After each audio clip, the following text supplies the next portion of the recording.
पाकिस्तानी हिंदू शरणार्थी शिविरों में जश्न का माहौल, भारत माता की जय और मोदी जिंदाबाद के लगे नारे।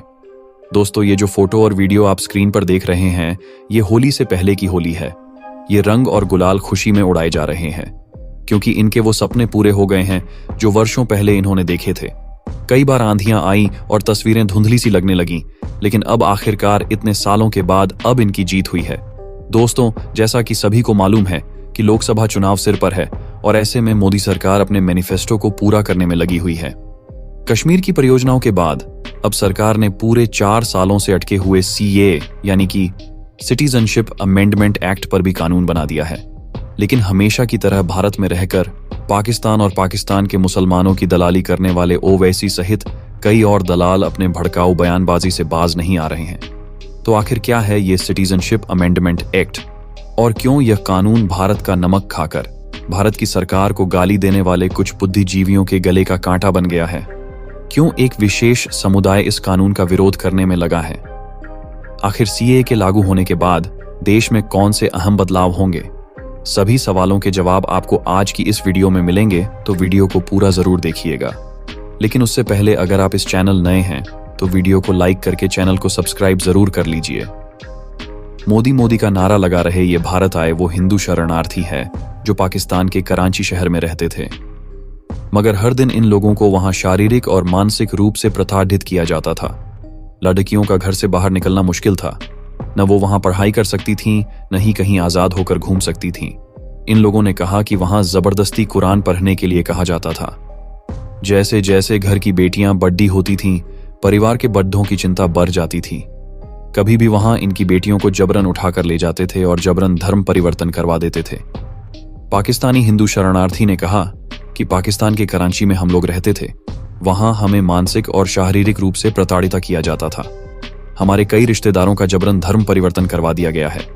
मोदी जी ये कानून लाए हैं, हम लोगों का इससे भविष्य अच्छा होगा। बताते चलें कि भारत में CAA का नोटिफिकेशन लागू होने से इन पाकिस्तानी हिंदू परिवार को लगता है कि उनके लिए अब कुछ अच्छा होगा। दरअसल बिना नागरिक के यहाँ न तो इनका आधार कार्ड बन सकता है, न ही पैन कार्ड, न ही किसी अच्छे स्कूल में दाखिला हो सकता है। पाकिस्तान के एक चर्चित यूट्यूबर सोहेब चौधरी ने भारत में CAA लागू होने को लेकर अपने मुल्क में लोगों से बात की, जिसमें हैरान करने वाली प्रतिक्रिया सामने आई है। सोहेब चौधरी से बात करते हुए एक पाकिस्तानी युवा ने कहा कि हम पाकिस्तान के लोग मुस्लिम ब्रदरहुड की बात करते हैं, लेकिन हमारा ब्रदरहुड झूठ है। उन्होंने बताया कि पाकिस्तान में 40 साल से अफगानिस्तान से आए शरणार्थी रह रहे हैं, लेकिन आज तक हमने उन्हें नागरिकता नहीं दी है। उल्टा उन्हें निकालने की तैयारी शुरू हो गई है। वहीं भारत अपने हिंदू भाइयों को जो दूसरे देशों में मुश्किल झेल रहे हैं, उन्हें अपने देश की नागरिकता ऑफर कर रहा है। भारत ऐसा सिर्फ 10 साल की अवधि पूरा करने पर भी दे रहा है। यही नहीं, भारत ने इसमें सिर्फ हिंदुओं को ही नहीं, सिखों को भी शामिल किया है। उन्होंने आगे कहा कि मोदी रियल लीडर हैं। वो जानते हैं कि ये लोग नागरिक बनकर देश की तरक्की में योगदान करेंगे। दोस्तों, CAA लागू होने से एक तरफ जहां देश में कुछ लोग इसका विरोध भी कर रहे हैं, लेकिन वहीं दूसरी तरफ लोगों में इसके लागू होने के बाद से खुशी की लहर है। ग्वालियर का एक परिवार जो कि भारत की नागरिकता के लिए लंबे समय से जूझ रहा था, उस परिवार में सभी के चेहरे खिले हुए नजर आ रहे हैं। इस घर की मुखिया ने खुशी जाहिर की है। महिला ने बताया कि मेरा नाम माया पुरुषवानी है, मैं पाकिस्तान की रहने वाली हूँ। साल 2015 में मेरी शादी ग्वालियर के डॉ पुष्पेंद्र पुरुषवानी से हुई थी, जो कि टेबल टेनिस के एसोसिएट प्रोफेसर थे। शादी के बाद सब कुछ अच्छा चल रहा था। समय समय पर मैं अपने पति के साथ वीजा बढ़वाने और पुलिस वेरिफिकेशन जैसी आवश्यक कार्रवाई के लिए भी जाती रहती थी, लेकिन ईश्वर को कुछ और ही मंजूर था। CAA लागू होने के बाद मेघा का कहना है कि अब मैं भी कह सकूंगी कि हम भी भारतीय हैं। ग्वालियर के केसरबाग अपार्टमेंट में रहने वाली माया देवी को पति की डेथ के बाद एक पाकिस्तानी होने के नाते कई सारी परेशानियों का सामना करना पड़ा, फिर चाहे कागजी कार्रवाई हो या फिर पति के जाने के बाद की आर्थिक तंगी। भारत के CAA कानून की आलोचना करने वालों को करारा जवाब देते हुए पाकिस्तानी युवक ने कहा कि जरा ये लोग बताएं कि आखिर क्या वजह है कि पाकिस्तान में रहने वाले हिंदू भारत जा रहे हैं। हमें इस बात का जवाब देना चाहिए कि आखिर पिछले 40 सालों में कितने नए मंदिर बने हैं। पाकिस्तान में जो हिंदू रह रहे हैं, उनकी मूलभूत जरूरतों का ख्याल क्यों नहीं रखा जा रहा है? पाकिस्तानी युवक ने तो यहां तक कहा कि आज हालत यह है कि अगर बॉर्डर खोल दिए जाएं तो पाकिस्तान में रह रहे सारे हिंदू भारत के लिए निकल जाएंगे।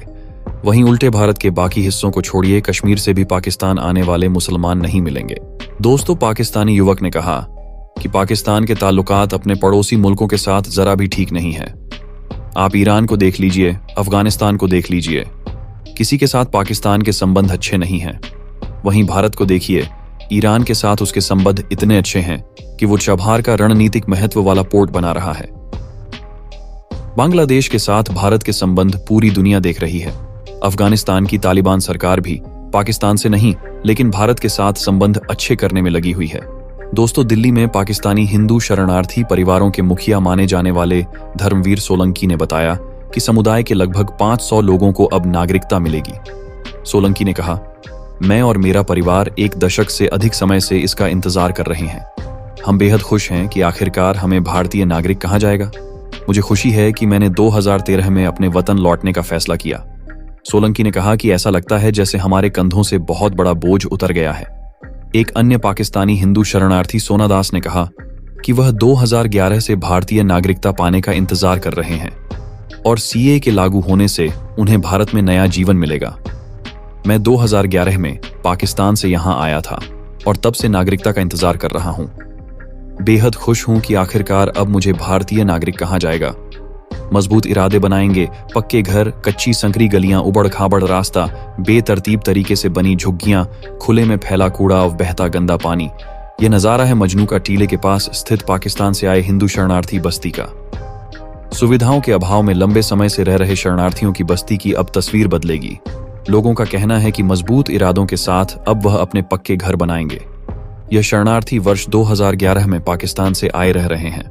कैंप के प्रधान दयाल दास ने बताया कि पाकिस्तान से आए 160 से अधिक परिवारों के 750 से अधिक लोग रहते हैं।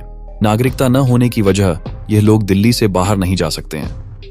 अब नागरिकता मिलने के बाद विभिन्न राज्यों में रोजगार के लिए आ जा सकते हैं। इससे रोजगार के अवसर मिलेंगे। यहां रहने वाली सुधा कहती हैं कि पुरुषों के साथ महिलाएं भी सशक्त होंगी।